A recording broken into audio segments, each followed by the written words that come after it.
Nate Hawley stopped by the office.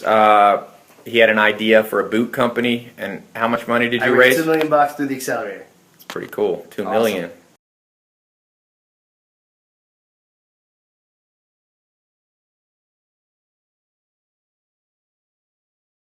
Did you start first in the 67 steps? No, I went to the accelerator. Accelerator first. Yeah, because how'd you hear about it? To start with. At work, I work at DC Shoes and I work with all the athletes, and we were doing a post or something, and I'll go in the morning and do like a Facebook post for my category.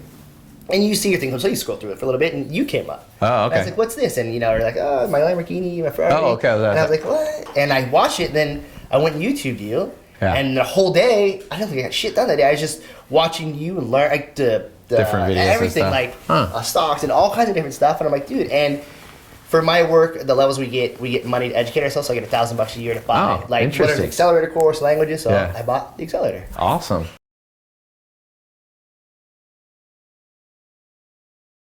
I've had a really good experience with Accelerator. My story is I found Ty one day. I was doing work on Facebook for who I work with and posting something, and I was just scrolling through my page doing whatever, and I saw this guy and decided to check it out, see what he had to say, and I heard the whole Lamborghini Ferrari thing from his garage, and I'm like, wait, what's going on here?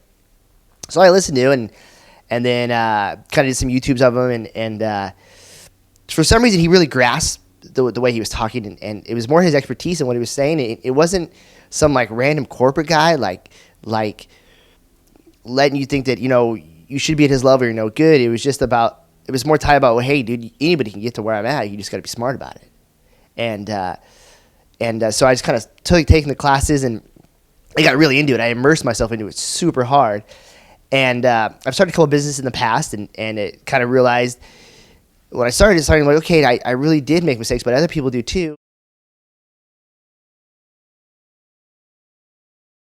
So now every day I read. I can't have a day where I don't read. It's trippy now if I don't read that day. Or it used to be like, I didn't even know what a book was. Anyway, so what happened is I was reading, and then with this idea I had, I decided like, well, I've started some other businesses, and all these books, and a lot of it's saying if the teamwork makes the dream work. So I got to find a new team. If I want to do this product or this idea that I have, and that's what I did. Lessons I learned through the books, like Compelling People, Never Eat Alone, Think Like Act Like a Leader, Relentless. It all kind of started connecting, and so I made some phone calls and I took action. I raised $2 million to start a boot company, and now within a year we'll have our first sample, our first beta sample.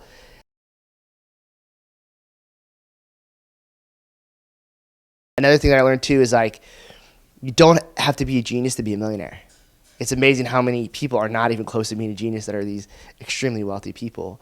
But the accelerator is an awesome course, and it gives you it is like a college course. Like I went to college, and I can tell you the only thing that I learned about college is, if you sat me down, what did you learn from college? Is I learned that you can never have a first annual anything.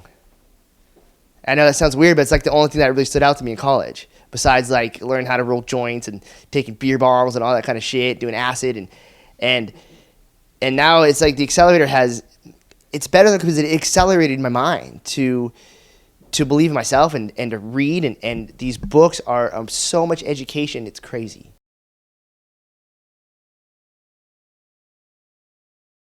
Even in work, even where I work, I've been working there forever, for more than 20 years pretty much, and the guy who started the company, Bob McKnight, I've known forever, but he is now a mentor of mine. I went, and one of the first things I did was, he got to find a mentor, and I went and I sat with Bob. I'm like, hey, dude, I'm taking this thing, kind of explain what I'm doing. I want to go with you to meet all these board meetings and stuff, and sure enough, what did he say? Oh, fuck yeah, come along. All I did was ask. It's crazy how it helps to realize, just spark things in your head to like just open up and just to go after it. But not be scared, because if you would have said no, oh well, I didn't have them anyways. I already didn't have it, so it's super enlightening.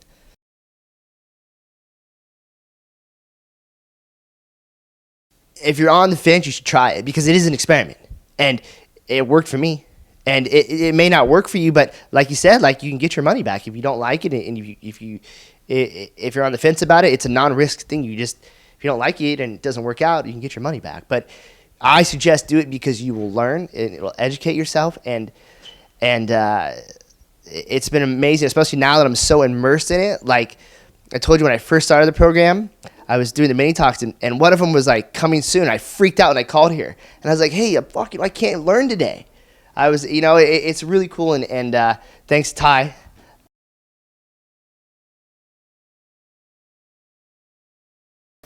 So you've raised, you said $2 million? I raised $2 million for the project. Right now we're.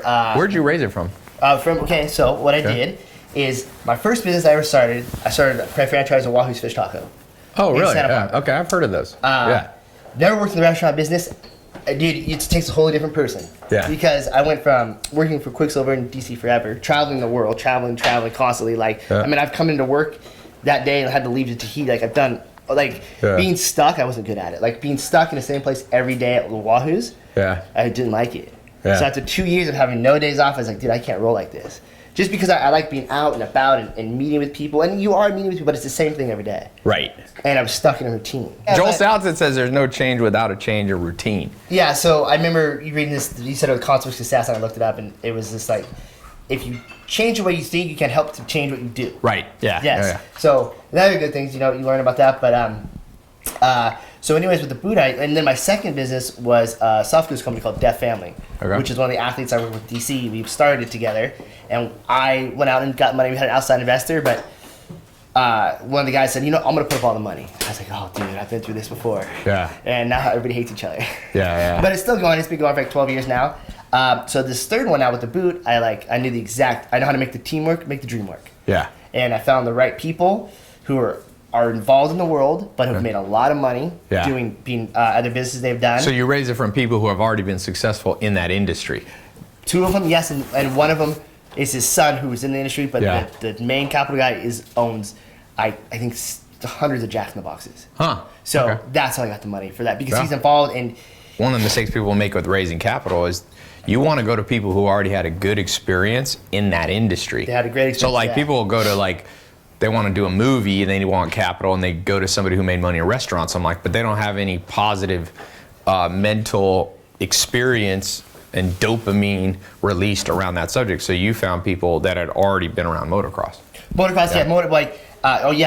the whole life. I mean, we grew up. He and his son grew up racing together, and I became close. And now his son owns Jack in the Box. Blah blah blah. His dad, but his other son owns another motocross company. It's based out. It used to be based out of California. So not only that, like when we get this thing going, I can run the address out of Utah, so I can do taxes and stuff. And they have a whole shipping fulfillment company or warehouse and all that stuff. So when you pitched it to them, did you have like a pitch deck, like people say, or just talk to them and you felt your enthusiasm? Okay. The first time when I went to have the restaurants, it was how I did raise capital. I went to him first. Yeah. And he's a restaurant. I've been known. This was for your restaurant? Yes, when I first did it, and he's like, I would do it, but I don't like your partner. And I was like, okay. So then when I started the glove company, he knew I was doing that, so he's been following what I've been doing, and he's awesome. And I told him this idea, and he's like, dude, hands down. Is he older than you? Oh, Wayne's in the 70s. A lot of people who have capital are older generations, so you got to learn how to speak to them too, which you're good at because Naples people. Yeah. Naples. Oh yeah, yeah. It's great, and like I saw the accelerator. It's funny that I went to college and all this stuff, but I tell you, the only thing I ever learned in college, the only thing that I can tell you I remember is you can never have a first annual anything. I know that sounds so stupid, but like when doing PR stuff, you can't be like, it's our first annual. But what I've learned in the accelerator is fucking mind blowing. Like, dude, I've read since October. I've read Compelling People, Never Eat Alone, Think Like, Act Like Later, Relentless. I just finished Creative Inc. on the way up here. Nice. Go get that. You doing audiobooks sometimes? I do both. Yeah. And record the GoPro. Yeah. You said to do trampoline jump. Remember that? Yeah. I cannot do that. I'm reading through the whole thing. That's okay. It's on my page. Yeah. Yeah, it's awesome. Yeah. But there's a lot of cool stuff in those, right? Dude, it's crazy. There's a whole section on how if Mr. Woodman leaves the company, it'll just fucking tank. Yeah. And it does that to protect himself. Yeah. I didn't know. He locks himself in. It's epic. It's awesome. Isn't it interesting that in school you didn't learn any of this stuff? stuff? No, I didn't learn shit. I didn't learn anything. And I don't want to say I wish. I mean, I guess it's my parents. I wish I could be like, dude, I'm sorry you paid for me to go to college because it wasn't cheap. And actually, my first year of college, and this little story, I lied to my parents. Okay. I never went. I actually went to Amsterdam, and you mean you weren't even in the same country? No, it's fucked up. You would call them from Amsterdam. They're like, what state were you supposed to be in? Oh, California. So you'd be like, yeah, I'm here in California, but can't visit you. When we went to orientation, you had to that back then there was no, when I started college, there was no cell phones. Right. So the guy sitting next to me, you had to meet people, whatever, and he just didn't get all his scholarship money. So he had no place to live. Okay. But he had a tuition paid for, and I was like, wait a second, what if we switch? Yeah. What if you pay me, but then I go live at your buddy's house? Right. All right, let's do it. So off I went. So yeah, anyways. But that's an awesome story. Yeah. Well, good. Keep telling the story. Oh, my story, it's awesome. And like I said, anybody's on the fence, like, it's stupid because you really have nothing to lose. Like you said, you were fine. Like, if you don't like it, you get your money back. So it's really dumb if you don't try it. So it's been worth your money. Dude, I'm trying to think about the business thing right now. Yeah. Like I know it's a whole nother step. Yeah. But I think you'd be good in that. I mean, you. But it's the immersion. I immerse myself in it pretty hard when I get into stuff. Yeah, because you got to actually do it. Because some people. I can't believe you buy and don't do it. That's mind blowing. About 30% of people of anything they ever buy, whether it's a book, a ticket to something, a course like this, literally about 30% of people never open it. And if you just let it open it's amazing. Like the stuff that you learn through the books, through yourself, through these guys even sitting here watching them in the behind the scenes. Yeah. Like the other day I couldn't get on the vault and I freaked out because I can't go a day now without reading. Oh wow, that's awesome. It's because I've done it for more than 67 days.